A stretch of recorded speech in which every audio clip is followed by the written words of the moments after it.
Well, first of all, thanks very much for everybody that is joining us here today. I think it's a terrific indication of the growing scope and impact that learning analytics and educational data mining are having in a range of sectors in society, not exclusively limited to K-12 higher education, but certainly corporate learning in other areas as well. So Ryan and I are going to give you a quick run through a few things. This is our agenda. We're supposed to wrap up by 9:30, so let me just check here so we stay on task. So we've got about 35 minutes or so of presentation, and we'd like to just field any questions that you might have regarding what we're looking at. So broadly speaking, we are going to talk first of all a little bit about why we do LASI and what the intent of LASI is. For the Society for Learning Analytics Research, and Dragon is president-elect, so he takes over this organization starting next year. So for the Society for Learning Analytics Research, LASI has become our second most influential or important annual event outside of our Learning Analytics Conference. And what we really want to do with this is, with a conference event, as you're aware, you get a great opportunity to connect with colleagues and peers and hear about research, but it's more about telling what we've done. LASI is a developmental activity, it's a developmental group. It's an opportunity for us to build the field of learning analytics by bringing together people from a range of different sectors, giving them an opportunity to share what they're doing. It helps us to advance the learning analytics methods and approaches that we take in the education process. And as critically as that, it's an opportunity to help build the skills and knowledge of doctoral students, but also to bring faculty into learning analytics that say, you know what, I've been doing stuff like this for 20 years in my own research. I just haven't called it learning analytics, but now that I hear you guys talking, I realize that this is relevant to what I'm doing. So that's another critical element, is bringing in faculty who are interested in seeing how data is being used in the educational process. Dragon already mentioned this. We've got a mess of locals running all over the world, really. I think it's a terrific result or aspect to this event. Simon Buckingham-Shum has done a lot of the organizing, but we have events happening in Hong Kong, in Egypt, Denmark, South Africa, Latin America, Australia, Scotland, Netherlands. So there's a lot of opportunities where individuals are meeting. We also have a few folks locally in the US here. I'm not sure if this will come up. No, it won't. But anyway, so I just saw a shout out from the folks at Wisconsin, at Madison, that have their event going on as well. And so, to put it roughly, I would say an event like this, we're going to impact or have in excess of 1,000 participants globally, either one-on-one at their desktop or as part of the local events and the group here that are involved. So it's really a global conversation. Dragon already did the thanks, but I just quickly want to iterate. There's a group of folks that are critical in making this happen. So Charles and Garen were acknowledged. Dragon and Mikola. I mean, really, this is an outstanding program, and I'm sure if you've been involved in pulling a conference together, you know the amount of effort that's required behind the scenes and getting speakers together and organizing panels. So just huge thanks, and if you can join me just thanking both Dragon and Mikola.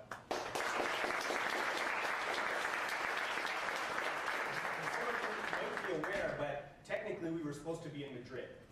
Now, Madrid, unfortunately, the event got canceled. We found out at LAC at the end of March that this event, that the hosts were disbanded by the government. And so as a result, we had to last minute panic, and fortunately we met Charles and Garen at LAC14, had a chance to sit down and very quickly pull this event together here. And thanks as well to Grace, who was already recognized.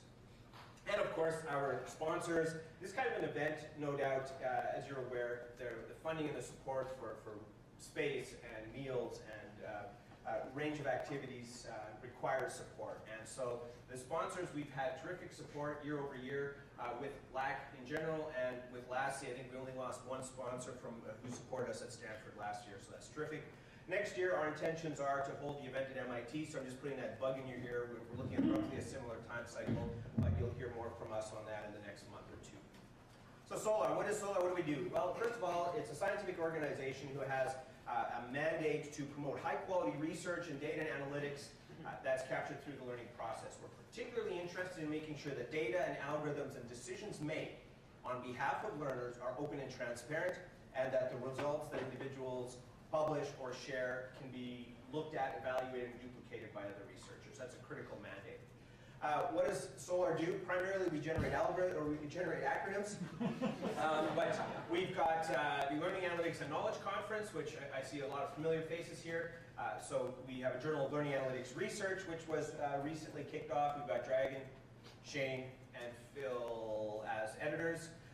We have LASI, which is where you are, a panel that will be coming up later on. We have an open learning analytics project, and we have a learning analytics master's program that we'll chat about a little bit as well. Right. So, what's the IEDMS Society? Well, we support collaboration and scientific research in mining big data from educational contexts. In many ways, we share similar values and goals with the Society for Learning Analytics Research, with some different focuses that maybe we'll get talked about a little bit the next 3 days, but broadly very similar goals. We sponsor the Educational Data Mining Conference since 2008 and workshops before that. The Journal of Educational Data Mining, around since 2009, so we're kind of the older sister. But no less attractive. Yes. We have the Educational Data Mining Announce and Discuss lists, which you can sign up for on the web, all free. I should mention, by the way, that our proceedings and journal are completely open access and free. Go access it, download the papers, tell your friends around the world to do so. And we play a supporting role in a lot of the initiatives that Solar does. We also are involved in some public policy and advocacy stuff, which George and I and Taylor Martin were just in Atlanta doing some of that. So, I guess the next question is, what do educational data mining and learning analytics researchers do? So, there was an article that Kalini, Yasef, and I wrote a few years ago, and George and I recently updated, where we talked about types of educational data mining and learning analytics methods, including prediction, structure discovery, relationship mining, distillation of data for human judgment, also called visualization. But there are other things in visualization in that, and discovery of models, where you take a model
paper, more consensus piece in learning analytics publications. More recently, we've seen greater attention being turned to validation research, which right now is still very young, but validation research driven by activity in the computer science field. The education field is still doing more along the lines of evaluation research rather than validation. But nonetheless, we're starting to see some maturing overall of the analytics methods and starting to see a growing sophistication in the ways in which we come to understand the learning process. And I'll get into that in a little bit in more detail. The methods are still quite heavily fixed all over the board, I should say, in terms of the mixed methods. We're seeing the quantitative research and qualitative research as well. Quantitative research has been growing in prominence over the last while, and I guess that's not entirely surprising for learning analytics.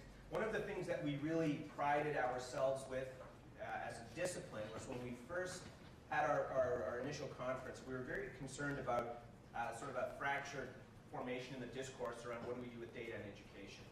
And what we saw emerging was, on the one hand, you had what you would call any range of learning sciences, education fields on the one hand that was recognizing data was growing in influence, but often didn't have within their community the technical skills or sophistication to be able to take large data sets and make sense of them through a learning lens.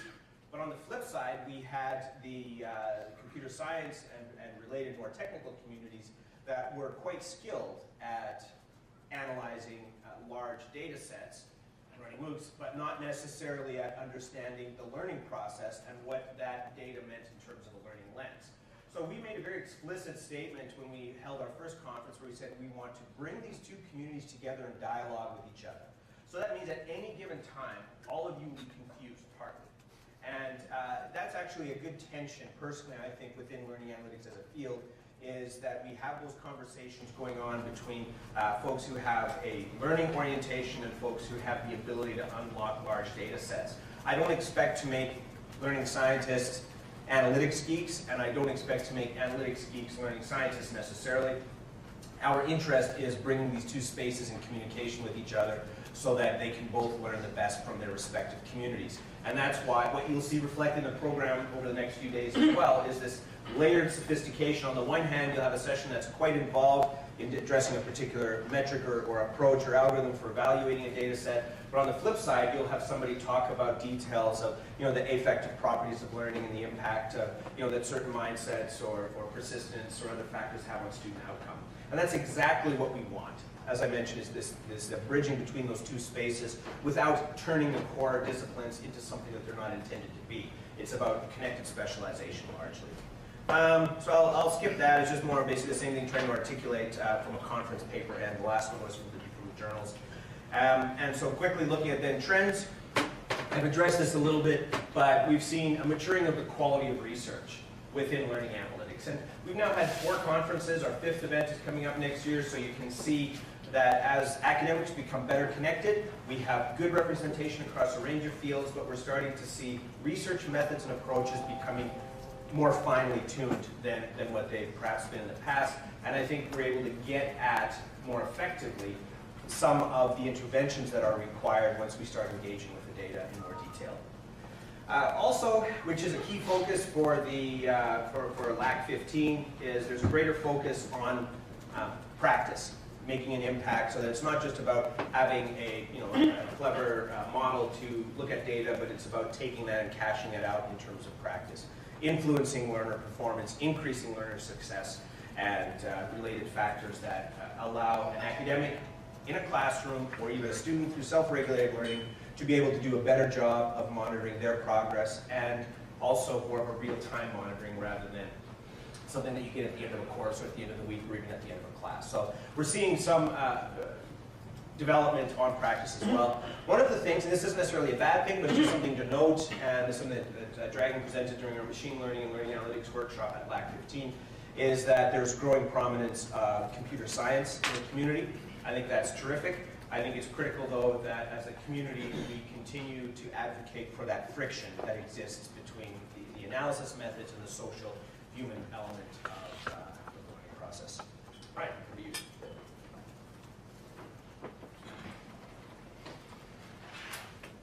So yeah, I think that there's a lot of interesting overlaps, and I think there's a lot of interesting differences too. In part, those are organic, but I think it's exciting that we have been able to bring together so well some of the EDM folks who are very concerned about technical rigor and validity measurement, and the learning analytics folks who are very concerned with actually making a difference to these models. Bring them together, learn from each other, and both communities have grown as a result, I think. I also like, George, your point about bringing together learning scientists and computer scientists. In many ways, I consider myself both. Recently, I used data mining to figure out why I wasn't sleeping as well, and then conducted a randomized controlled trial on myself. So I said that the data miner and the learning scientist, and like any good education researcher, I got a null effect. So that's what happens with RCTs. So what's happening in EDM? A lot of classification and regression. Those are probably the most popular methods, and they've been popular for the last several years. But in the last few years, an increased emphasis compared to the early years of our community on latent knowledge estimation and knowledge structure discovery. There's been increasing work on using empirical methods to try to enhance how well we can do it, figuring out what students know, and trying to use and develop new empirical methods for better figuring out the structure of knowledge in a domain. There's been a reduced emphasis on relationship mining. A lot of our papers in the early year of our communities were, let's throw a whole lot of things in a data set and let's figure out what the association rules are. And there's still some of that, but it's much more focused now. And it's no longer quite as large an emphasis.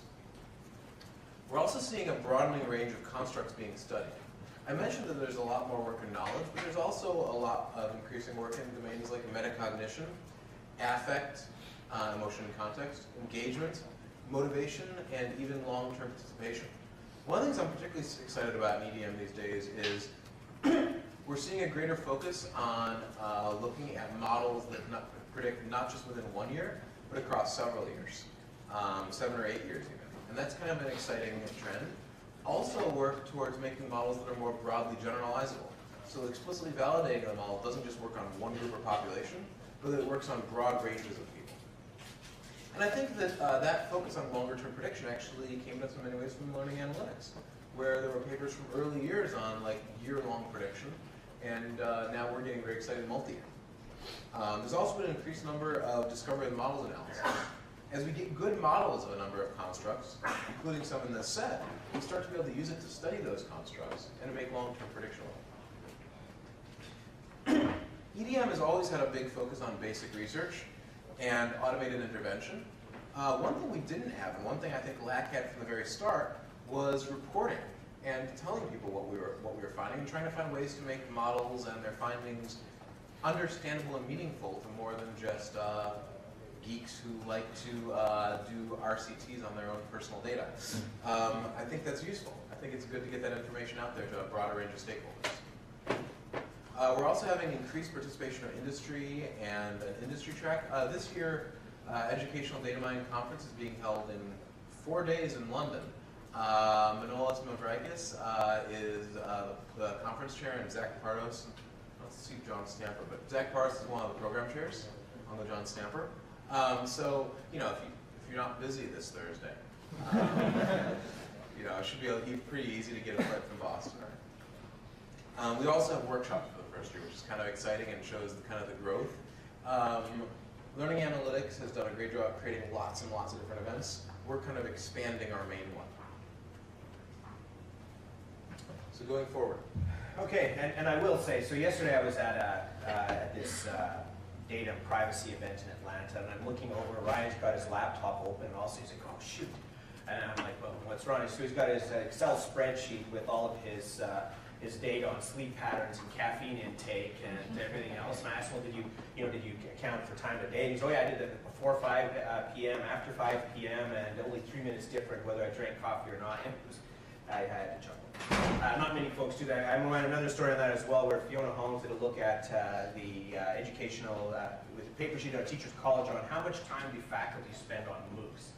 And she made the mistake, I guess, of asking Ryan to track his time that he spent on his MOOCs. So she got some information from some folks about, oh, I spent this many hours, that many hours. Ryan presented her 5-minute increments of time spent on his MOOC, so it was very helpful data for her. But anyway. Okay, so going forward, now that gives you a little bit of an overview of what our respective communities are. Certainly the maturing of both spaces I think has been quite important, and we want those of you who are first getting exposed to some of what's happening in learning analytics and EDM. We particularly want to welcome you to be members of these communities if you find there's a space where your research and the questions that you're asking can be answered by some of the things that we talk about. We're not saying, oh, you have to be able to do some pretty complex analytics work. We're instead saying that here's a group of people who are quite eager to collaborate, and these are individuals that will, we feel, become more and more influential in the educational discourse going forward. Over the last several years, we've had several, I think I'm at least familiar with about half a dozen learning analytics professorships that have been started. More recent, I'm not sure if I can say this publicly, but someone in this room may or may not have gotten a learning analytics research chair at a European university. So that's the first chair in learning analytics that I'm familiar with. The work of various institutions that have started to run streams in master's program in learning analytics. I know Ryan's doing one out of Teachers College and other organizations as well. So the field is growing, and it's a great opportunity if you find affinity with the things that we talk about for you to become involved and contribute to and collaborate where you personally have knowledge gaps. So I did a talk at a learning analytics conference a few years ago where I emphasized what has to happen for learning analytics to mature as a field, and what has to happen around researchers and practitioners in terms of what we need to address. And I listed 4 key elements. I still think these are largely accurate in terms of if we are to be successful and become an organization that has an impact across a broad section of the education sector, these are things that we need to pay attention to. So number one, we need the development of new tools, techniques, and people. It's not that we need new people, but we need to develop existing human beings.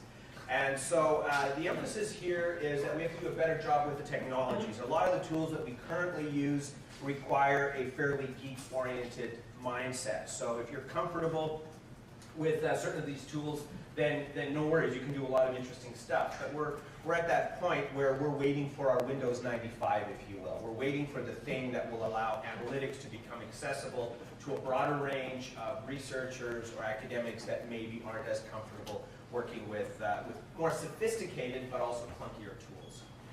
Techniques as well. With learning analytics, Ryan referenced a few of the activities. One of the big things we've seen within learning analytics space, it's different from the EDM community, initially at least was a heavy emphasis on things like social network analysis and an emphasis on prediction models in terms of determining at-risk or dropout students. We need to become better able to create profiles of students, better able to map out knowledge domains, better able to personalize and adapt the learning process to fill the knowledge gaps that learners have. So there's a range of things that we need to do going forward around tools and techniques. Another element that's critical is, first of all, we need to increase, around data specifically, we need openness of data as much as possible. We also need to spend a lot of time thinking about ethics of data. Like, let's say you're a small company called Facebook and you decide to make, randomly influence the kinds of content that people see on their feeds. Those are the kinds of questions we need to have a conversation about, and we need to police ourselves as a community, because when you don't police yourself, as Wall Street knows, people come in and interfere with your profit-taking activity. And another aspect, which actually is related to ethics, is a function of scope. And that is that we're collecting fragments of the learning process. And something that Dan Southers has nicely articulated is that a lot of the data that we have is analytically cloaked, because it's not, we don't track different identifiers across different systems, so we can't really pull together a student's activity in a learning management system versus their activity in social media versus whatever activity in an e-portfolio system or competency-based learning system, whatever it is that folks are using these days. So we have to increase the scope of data. Now, admittedly, some of the wearable computing initiatives may be useful for that. Eventually we'll all wear GoPros and Fitbits, and we'll have continual ongoing biometric data as well that will allow us to really get at that learning process. But anyway, so the data is another issue. The scope of data right now is too narrow, and it's not data in the wild, meaning that we've got learning management system data with learning analytics has been quite prominent, but LMS data is really a fabricated context. because the teacher says, go to this discussion forum and post this. And well, that's driving the learning process, whereas social media is a little more authentic because it's learners doing what it is that they want to do, and in some ways is more learning in the wild kind of activity. Anyways, the target of learning analytics activity, that flows directly out of scope, but it's a matter of what is it that we're trying to do, rather than just building predictive models, advancing to the point where we're doing a better job with buzzwords that are poorly understood but easily spoken, like personalized and adaptive learning. So those are activities that we need to engage in. And also, one of the, I think at least, one of the smart moves we made early on with Solar was to reach out to EDM, which was already an established community, and start connecting with them. That's been a very fruitful partnership for us. LASI is just being one example of the activity that we're engaged in. Open Learning Analytics, Learning Analytics Master's programs. There's a range of things we've been able to do through that collaboration, and we need to identify who else should we be connected to. I mean, should we be more formally, we see EDM as a sister organization, should we be more formally connected to other academic systems as well? They're answering questions or providing insight into questions that we're asking. A couple quick challenges that we face. Public pushback. Needless to say, there's this false narrative around, well, if you're going to use analytics, well, that's just reducing the learning process to a metric. You can't measure necessarily what's important. You're just measuring the easy stuff. That's a valid complaint. Early on with LMS data, we used the data that we had access to. So, but public pushback around the role of data is, and if anybody's heard of In Bloom, which was a good idea in concept, poorly executed, and now In Bloom will be, which was going to allow open data access in many instances, now In Bloom will essentially be pulled into the functions of In Bloom will now remain with vendors. So they'll have the data rather than accessing the data in a central space that has external oversight. So there's some issues around that. So when it comes to analytics, when it comes to social processes, learning in particular, where you have a power relationship that exists, you have to tread very carefully or you're going to irritate people. Covered a few of these, and the fourth point about strategic related academic research communities. A couple quick points, so we're pretty much on time to spend about the last 10-15 minutes for Q&A and comments. Ryan Baker, Jan Gasevich, myself, and Carolyn Rose, who I don't believe is here yet, but will be here tomorrow. We're doing a MOOC on the Find edX platform that starts October 20th, 22nd, something like that. You can show up on the 20th if you like. It's on data analytics and learning, and it'll provide a bit of an overview. It's a 9-week MOOC that will be running in a variety of options. Anyway, I won't go into detail, but just keep that on your radar if you're interested. Also want to emphasize LAC15 is being held in Poughkeepsie, sort of like that it's pronounced, just outside of New York City, about an hour and a bit. So that's March 16th to 20th. The call for papers will be going out in the next, well, probably within the next couple of days. We're just waiting for one final formal detail. And as I mentioned, EDM 2014 will be this Thursday in London. If you can't make it there in time, EDM 2015 will be in Madrid, Spain, also known as the Poughkeepsie of Europe. I think that's it, and we're ready to take questions. All right, good to go for questions, comments, reactions, concerns. Just raise your hand and the microphone shall be delivered.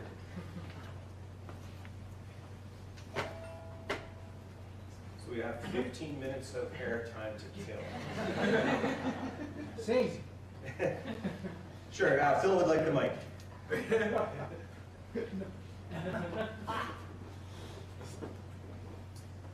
Could you sing, George?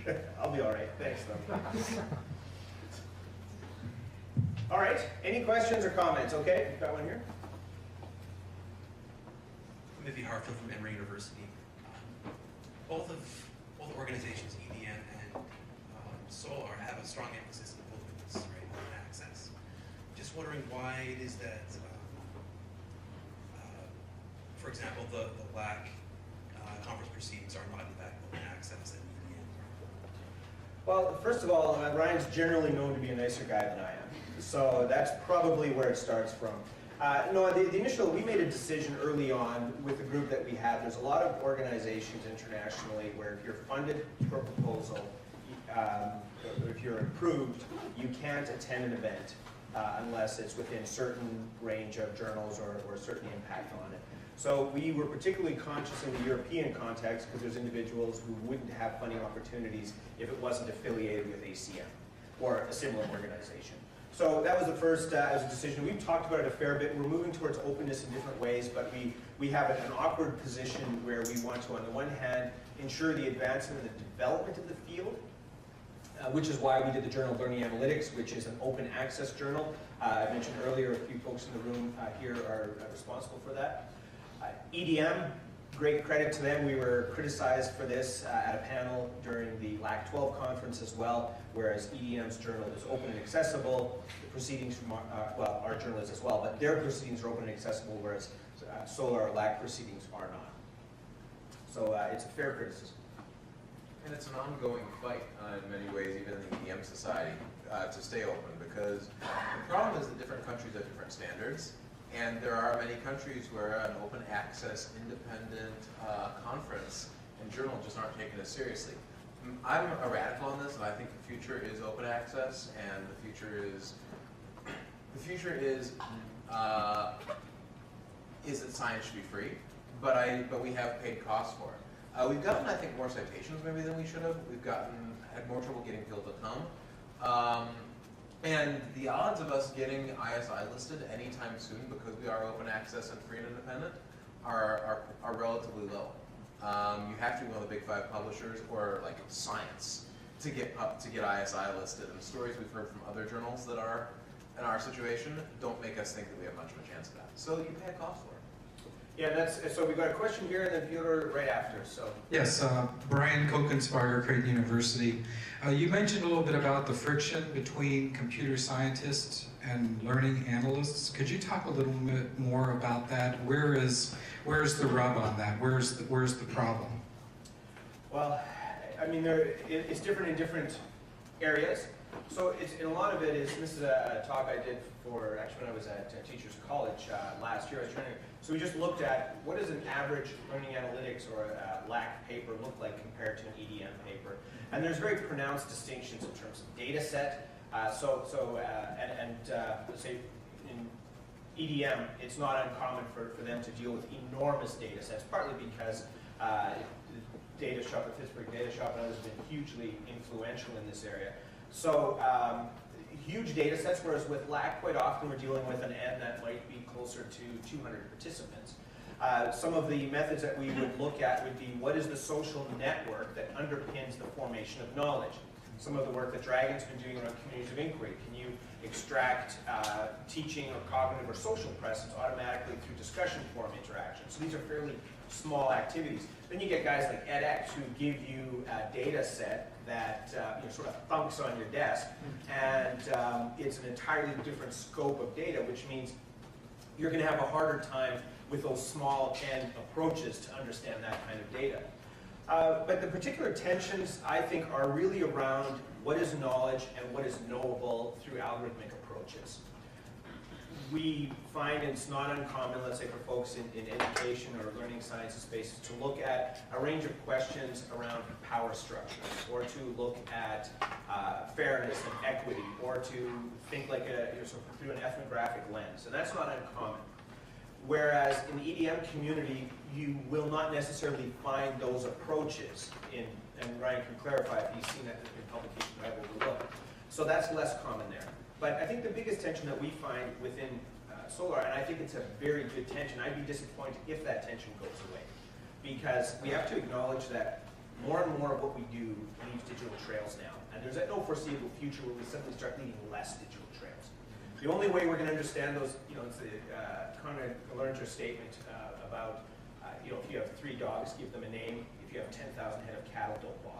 So there's this relationship. If you have a small N, you can do things with it. That's different than if you have a huge number of data points that you're dealing with. So more and more, we're going to have to adopt the methods and the metrics that computer scientists are using to influence how we understand learning. But we need to recognize while we're doing that, that there are still attributes of the learning experience that can't be algorithmically rendered or algorithmically understood. Good, thank you. Fyodor? And then back here. I wanted to actually follow up on the open access issue. There's sort of this dichotomy where if you're closed access, you're ISI listed, and there's sort of this perception of credibility, and open access gives you open access, you lose all of that. But the fact of the matter is that, or at least The provocative statement I would make is that the peer review process generally doesn't really work. The last few papers I've submitted, maybe one of the 3 peer reviewers would actually read the papers and it happens elsewhere. And if we wanted to actually come up with models that give us a lot more rigor, allow more dialogue around the papers, that may actually make us in a position where we have a lot more credibility, especially if it was done in concert with other scientific communities. Would you be interested in looking at alternative models like that? But we very much are. We've spent this last year suffering under lack of openness guilt. I think it's actually a psychological state. And we are looking at different models. We don't know how to get there. We have colleagues, let's say Terry Anderson with a colleague did an analysis of the impact of ROTL, which is an International Review of Research in Open and Distance Learning, an open access publication, and they were off the charts in terms of citations and impact compared to closed journals that may be more prestigious, but actually didn't have nearly the impact that the open system did. So we definitely want to move toward openness, and I would say the next several years, our goal, well, okay, let's put it this way, my goal would be that proceedings would be fully open and accessible, but again, we found with our colleagues in different regions where they wouldn't get funded to attend if it wasn't a similarly affiliated. So we played a bit of made a decision to address multiple stakeholders that were involved. Can I add something to that? Because I think there was another thing when you asked about non-traditional models of review. I'm personally at the moment a bit more of a conservative on that. I think peer review is not an ideal system, but I do think that it's nice to have some sort of quality procedure for saying the items in this have a certain quality. Now, I can see you want to jump back in. So let me finish what I'm saying here. That's not to say that other models can't do that, but I think that when you're a new community, there are some ways of guaranteeing quality that you need to have. Otherwise, you don't have the credibility for any of that what you have. Well, we are now really exploring peer review with the context of MOOCs, how you do peer grading, how you use systems like this, and what we're starting to discover, at least a little bit, is that there are models that generate both higher in the context of learning validity and reliability, and I would assume that many of those models will translate into scientific peer review as well. Models that really have, as I said, a much higher level of rigor, not a lower level of rigor, but a higher one. Of course, there's the issue of actual rigor, perceived rigor, and how you measure rigor. I think these are hard things. I'm not close to different models. I'm just uncertain at the moment. And another big impact of it also relates to perception. So even you might say like online learning, there's an extensive literature that articulates its similarity in terms of learning outcomes compared to in-classroom learning. And yet it's still perceived as this less than. I mean, MOOCs or getting a bunch of big elite universities involved has changed the narrative a little bit, but the perception is something that data alone doesn't always change. There's a question here. Hi, my name is Jelte, founder of a startup in literacy analytics for primary education. My question is on building connections with another community, and that is the community of startups. I've been working in a startup from Amsterdam, London, and now in Silicon Valley, and there's so much activity going on in all levels of education. All levels of education when it comes from startups, and not always those are all too well funded in science. And I think there's a real opportunity from this scientific community to actively reach out to various startups to make sure that they do the right things for education, and also learn from it and get a lot of data from it that is interesting for research we do. I'm interested in your observations. Thank you. So I'm certainly open to more ways that we can support the startup community. Personally, I'm involved in some of the New York City startup community, which some people say is the largest ed tech startup community in the world, and other people say it's these 17 other cities. But I think a lot of researchers are. I know that Taylor Martin's involved. Also, my lab has a massive online open textbook and a MOOC with a lot of methods, and we have a MOOC in the fall. I think one of the tricks about reaching out to the startup community is it's incredibly fragmented. You know, even the New York City startup community and the Silicon Valley startup community barely talk to each other in many ways, much less all the startup communities in the world. But if you have any suggestions for how EDM or learning analytics can better reach out, I'm all ears personally, and please shoot me an email with some suggestions. Yeah, just to emphasize that, so we did both for LAC and for the event this year, for LASI. I mean, we do want to incorporate those communities. We're very appreciative. I mean, this year some of our sponsors, McGraw-Hill's not exactly a startup or Desire to Learn or others, but these are organizations that are supporting this conversation to happen. And I certainly know a range of individuals where they connected with those organizations through LASI or LAC or other events and have since transitioned into those organizations with their research as well. So there are opportunities for connecting with startup communities. We had several startups at the LAC conference in Indianapolis a few months ago that were quite engaged and quite involved, and there's been follow-up work with it. I just wrapped up a submission for a research grant with one of the startups that was at that event as well. So it's happening, but it's not explicitly happening the same way. It's critical that we first and foremost are a research community. If there are applications to the startup sector, terrific. If there's other opportunities that come out of it, excellent. But at the critical heart of it, our mandate is, as I mentioned, around analytics, quality, openness, and a range of other factors. I think we got the last question likely. Hi, Martin Cooper from European University. You mentioned ethics briefly in your presentation, and we recently had to prepare a paper on learning analytics ethics for our university's ethics committee. We managed to write quite a lot, but the main conclusion was there isn't much articulated out there. And one of the areas that I think the community has got to consider is what the classic sort of criteria in ethics of informed consent means in terms of students whose data is analysed in whatever way. And I wonder whether you have any comments on experiences from other places in the world that are addressing that at the coalface level. So a couple comments really quick. First of all is actually there's a faculty member at Teachers College, Gary Natriello, who will be teaching a course on ethics and learning analytics not too long from now. I'm eagerly excited to find out what he has to say. I mean, I think that informed consent has often been the standard for many areas of research. I'm not sure that informed consent is always necessary or appropriate. And in fact, in the United States, the common rule explicitly indicates that informed consent is not necessary for retrospective analysis of anonymized data. I wasn't meaning research, I was meaning practice. Informed consent for practice. Then I don't know. So if you're using data so if you're using data in a learning analytics way to impact on a student's learning, do they have to give consent for that? And what happens if they don't? Well, yeah, so a few things. First of all, some of the work that Adam Cooper, he's written a fair number of reports on analytics and ethics, so you might want to target a few of those.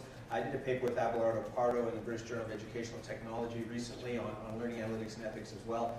So it's a conversation we're having, but in many ways, analytics are a pants dropper, right? If you kind of got a party and you drop your pants and everybody walks away from you, not saying anybody's ever done that in this room, but let's just say hypothetically. So it kills conversation once you start talking analytics and ethics. So there's a range of questions that we're not clear on. The legal system doesn't yet provide us the right kind of guidance on how we should think about analytics. We can do far more with analytics and are doing far more with analytics than the research tells us.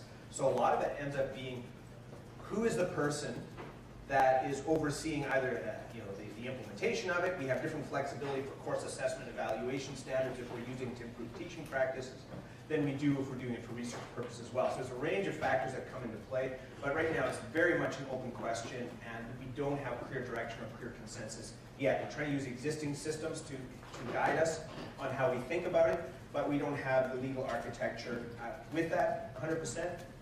And secondly, there is a huge opportunity that we need to take advantage of around learning data, but we need to do so in a way that assists in learning development rather than is strictly used for us to be able to advance research with while we're violating some basic rights of the participants.